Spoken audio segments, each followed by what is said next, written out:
I'm making the point that Gavin Newsom is losing this argument. How would I say that? Why would I deduce that? How would I come up with such a thing? Well, listen to the folks on CNN and what they highlighted with this chart. Check this out, ladies and gentlemen.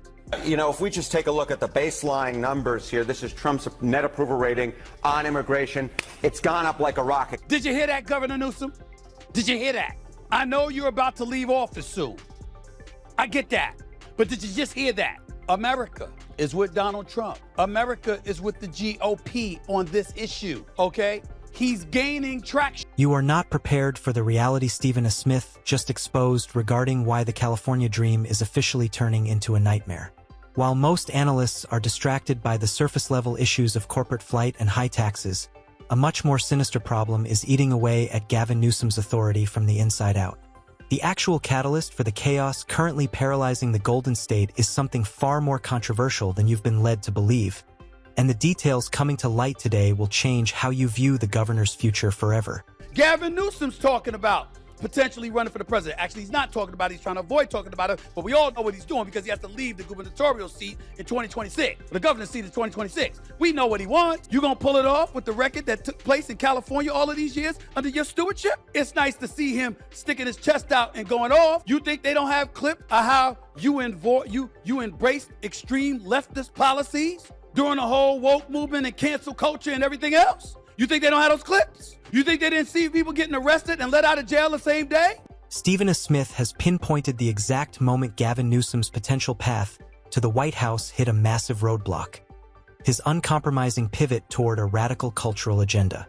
In Stephen A.'s analysis, Newsom's aggressive focus on progressive optics and social crusades hasn't just alienated the middle ground.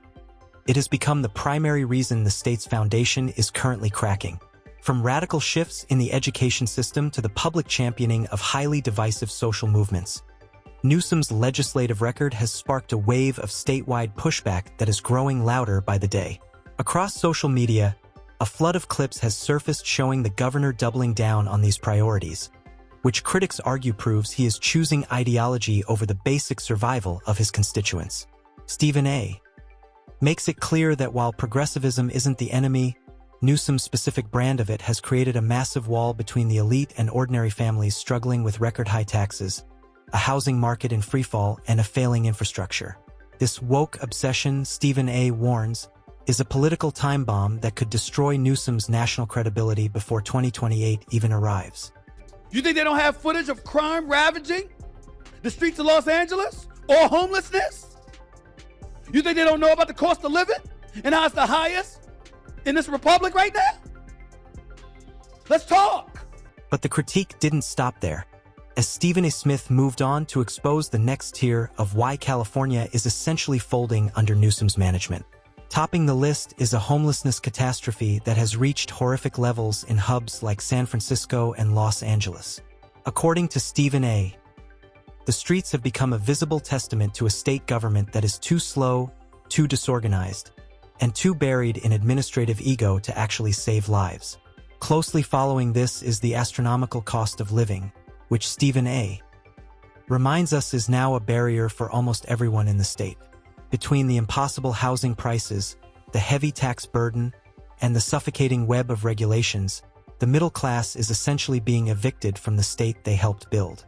These three pillars, homelessness, unlivable costs, and a war on small business, are merging into a perfect storm of failure. Stephen A. is sounding the alarm. Without an immediate and radical shift in policy, California's economic and social structures will reach a point of no return. I don't pretend to know. I'm just an American citizen and a conscientious observer that's able to read and deduce what the hell is happening to some degree. I don't have all the answers, but damn it, the people who do, what good are you if all you're gonna do is spew vitriol and alienate one side with 77 million voters that are gonna look at him and embrace the victim or the victimhood that he's embracing? How do you serve to convince them to swing your way? Because somebody needs to. How are you gonna convince people to go to the polls? A massive reason why the California experiment and the Democratic Party at large is losing its grip is their total refusal to communicate with anyone on the other side of the aisle. Even though California is painted deep blue, that doesn't mean the leadership has a mandate to treat millions of dissenting voters as if they don't exist. Stephen A. Smith argues that this intentional death of dialogue is creating a massive political chasm, leaving a huge portion of the population feeling like they are living under a regime rather than a representative government. By flatly ignoring Republican perspectives, the state's policies have become a one-sided echo chamber that completely misses the mark on the daily anxieties of regular people. This strategy isn't just creating a political divide. It's making the housing crisis, the tax burden, and the business regulations even worse because no one is allowed to point out the flaws in the current plan. According to Stephen A., if the leadership doesn't start looking for common ground soon, they are setting the stage for a long-term collapse of the entire party's stability.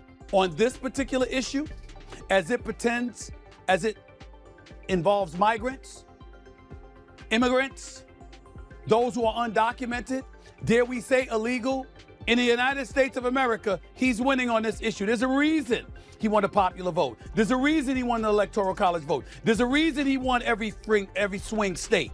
There are people within the United States of America that want our immigration crisis addressed and want the situation resolved somehow, some way. And the person that seems eager to bring a resolution to the table is President Donald Trump. Another major reason the gears of California are grinding to a halt is Newsom's blatant refusal to work with Donald Trump on the state's massive immigration challenges. Stephen A. Smith highlights that immigration is the common denominator affecting public safety, the local economy, and the survival of social programs. Yet, Newsom has consistently chosen to block every federal solution proposed by the Trump administration. The headlines have been dominated by Newsom's efforts to dismantle federal enforcement and expand sanctuary policies that critics argue are literally inviting the crisis to get worse. This choice to prioritize a political feud over the security of the state has essentially killed any hope for a realistic solution. As a result, local communities are paying the price in the form of packed schools, depleted public resources, and a housing market that cannot keep up. By choosing political theater over actual problem solving, Stephen A. warns that Newsom is setting fire to the public's trust. They may say we had a bipartisan agreement when Joe Biden was in office that Donald Trump convinced the GOP to nix because he wanted to use it as an issue to favor him during the election. Well, damn it, it worked. It worked. And I got news for you, Governor Newsom. It's working now. But before I go any further to elaborate on this issue, let's hear from Donald Trump himself. Let's see how he feels about the state of California and what's been going on under Governor Newsom's regime. Check out the president. I like Gavin Newsom. He's a nice guy, but he's grossly incompetent. Everybody knows. All you have to do is look at the little railroad he's building. It's about 100 times over budget. We're putting a flagpole over there. Under budget. I always do under budget. There is another massive shadow looming over Newsom's political career, and it's the infamous high-speed rail project he refuses to let go of. What was marketed as a futuristic symbol of California's dominance has instead become the ultimate case study in government waste and administrative incompetence. Stephen A. Smith points out that the project has been a bridge to nowhere for years, defined by endless delays, billions in wasted tax dollars, and a bureaucratic mess that no one seems able to clean up. What was supposed to be a 10-year project has turned into an eternal money pit, with the budget exploding far beyond the numbers voters were originally promised. Critics say this fiscal disaster proves Newsom is completely out of touch with reality and the financial struggles of his own taxpayers. From angry residents to communities left in a state of permanent construction, the rail line is now a symbol of total government failure. Stephen A. warns that unless this project is salvaged immediately, it will be the anchor that drags down Newsom's long-term political dreams. Based off of what Donald Trump said, I'm making the point that Gavin Newsom is losing this argument. How would I say that? Why would I deduce that? How would I come up with such a thing? Well, listen to the folks on CNN and what they highlighted with this chart. Check this out, ladies and gentlemen. You know, if we just take a look at the baseline numbers here, this is Trump's net approval rating on immigration. It's gone up like a rocket. Compare now versus 8 years ago during Trump's first term. Look at this. In his first term, Trump was way underwater at minus 21 points. But look at this. He's up over 20 points. Now, in the aggregate, he is in positive territory at plus 1 point on his net approval rating. Some other polls even have it a little bit higher than that. There is no issue on which Trump is doing so much better than he was in his first term, more than the issue of immigration. Stephen S. Smith frames the situation as Gavin Newsom losing his grip on the immigration narrative, and in turn, losing the confidence of the voters when compared to the results-driven approach of Donald Trump. According to Stephen A., while Trump has gained significant traction for his firm stance on border security and law enforcement, Newsom has sprinted in the opposite direction, creating a sanctuary environment that many feel is fueling social disorder. To a growing number of people, these policies don't look like compassionate leadership. They look like a deliberate obstruction of federal law that is draining the state's remaining resources. From overcrowded healthcare facilities to a strained educational system, Newsom's policy choices are being viewed as a liability rather than an asset. Stephen A. warns that this perception is a political death sentence. As Trump's message continues to resonate with a weary public, Newsom risks being branded as the leader who prioritizes optics over the safety and stability of his own citizens. There is a deep state, which is the bureaucratic class that justifies its existence by making up new rules, and that's my job. It's the vast network of regulators, administrators, inspectors, contract reviewers, project managers, fee assessors, special commissioners, zoning officers, and consultants whose jobs seem to be to make sure nothing ever happens and then charge you for it. Bill Maher has now joined the growing list of critics pointing out exactly why California is coming apart at the seams, and he's focusing on one specific word: bureaucracy. Maher argues that the state is currently being suffocated by mountains of red tape, making even the most basic civic projects both insanely slow and ridiculously expensive. Simple permits take years to acquire, and every approval requires navigating a literal maze of redundant agencies. By the time a project actually breaks ground, if it ever does, millions of dollars have already been set on fire just to pay for the paperwork. Maher insists that this bloated system isn't just a waste of money. It's an innovation killer that stops progress in its tracks. Whether the goal is fixing the homelessness crisis or updating the infrastructure, every good idea eventually dies in a filing cabinet while deadlines pass and costs skyrocket. For the people of California, the result is a state that charges premium prices for a system that delivers almost nothing of value. Semaphore estimates that if the red tape could be cut in everything that's currently stuck in the renewable queue, the United States would be 80% zero carbon in 7 years. The enemy to clean air isn't just big oil, it's big permitting. It's not that America isn't able to get anything done, it's that we're not allowed to. Of course, there should be consideration of the environment on everything we build, but as so often happens on the left, they seem to have no ability to recognize when they've taken a concept way too far and are in fact hurting their own cause. America's become Gulliver, the giant that got tied down with 1,000 tiny ropes by Lilliputians, the horde of little people who do big damage. In a scathing critique of the California government, Bill Maher argues that the state's future is being strangled by an endless avalanche of unnecessary paperwork. He makes it clear that he isn't calling for a lawless society or a total lack of oversight, as documentation does have its place. However, the problem occurs when the bureaucracy becomes so powerful that it exists only to block development rather than help it move forward.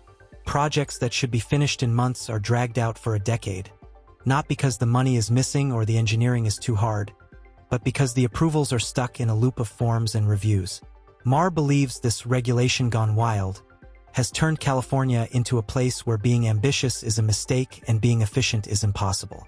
While officials shuffle their papers, the state's progress has completely stalled. Until there is a balance between accountability and actual action, Maher warns the state will continue to fall behind while businesses and families look for the exit. As Barack Obama once said, one of the biggest lessons he learned as president was there is no such thing as shovel-ready projects. Environmental impact statements used to be a few pages long. Now they're thousands of pages of legalistic nonsense and take an average of 4.5 years to complete, with thousands of bureaucrats filling out millions of paper forms that kill hundreds of forests to answer the question, is this good for the environment? Ultimately, both Stephen S. Smith and Bill Maher have arrived at the same disturbing realization. California's current failures aren't just minor mistakes. They are the symptoms of a deep-seated structural and leadership breakdown. Between the radical cultural wars, the impossible cost of living, the immigration crisis, and the literal paralysis of the state's bureaucracy. The Golden State is trapped in a loop of total dysfunction. Gavin Newsom's refusal to compromise or prioritize common-sense solutions over political symbolism has pushed public frustration to a boiling point. The projects aren't moving, the taxes are rising, and the people who can afford to leave are doing so in record numbers. What makes this so dangerous is that these failures are now the centerpiece of Newsom's national identity, putting California's chaos on a global stage. As Maher warns and Stephen A. confirms, the public has run out of patience for leaders who value their image more than their results. Without a massive course correction toward pragmatism, California is destined to become a warning to the world rather than the model it was supposed to be. That brings us to the end of today's deep dive. If you think it's time for a change, hit that like button and subscribe for more. Thanks for watching, and I'll see you in the next one.